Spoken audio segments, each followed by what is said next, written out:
Buongiorno a tutti. Allora, oggi siamo di nuovo a Campo Felice. Perché dico di nuovo? Perché questa è già la terza volta che vengo in questo posto a fare delle fotografie. E sono venuto anni fa in inverno e razzolavo qui nella bufera di neve qua sotto nella valle. Poi sono venuto a marzo per riprendere appunto la vallata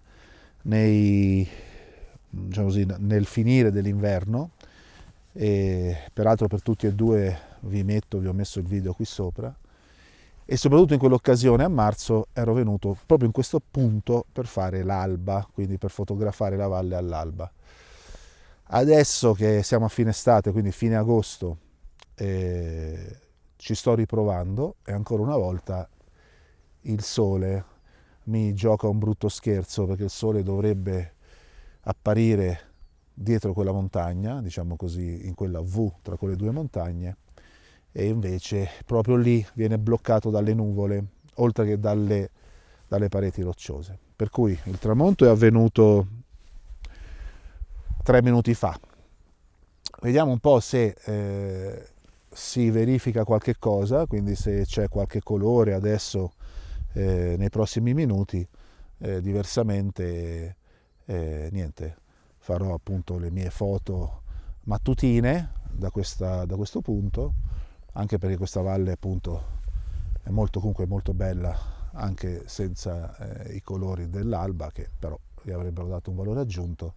Dopodiché riprendo il mio camper che è lì parcheggiato come al solito e me ne andrò da qualche altra parte per terminare la giornata in qualche altro punto della valle.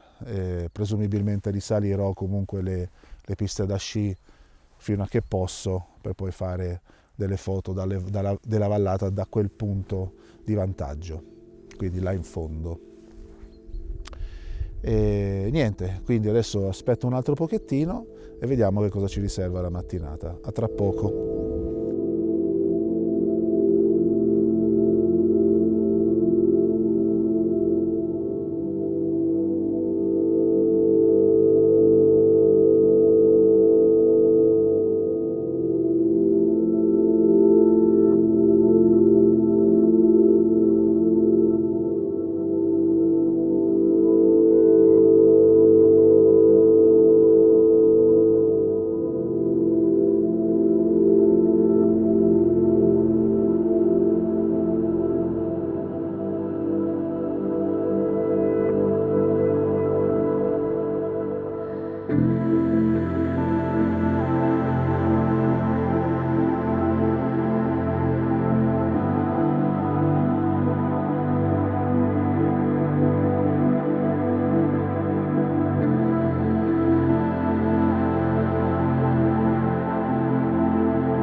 nostre foto le abbiamo fatte, il nostro voletto solito con il drone in questa zona pure, quindi direi che adesso è ora di fare colazione e poi di vedere come proseguire la giornata. L'alba, diciamo, non ha avuto il colore, ma almeno il sole è uscito fuori, contrariamente all'altra volta che invece era rimasto dietro le nuvole. Quindi, insomma, niente di epico, però anche qualcosina siamo riusciti a portare a casa.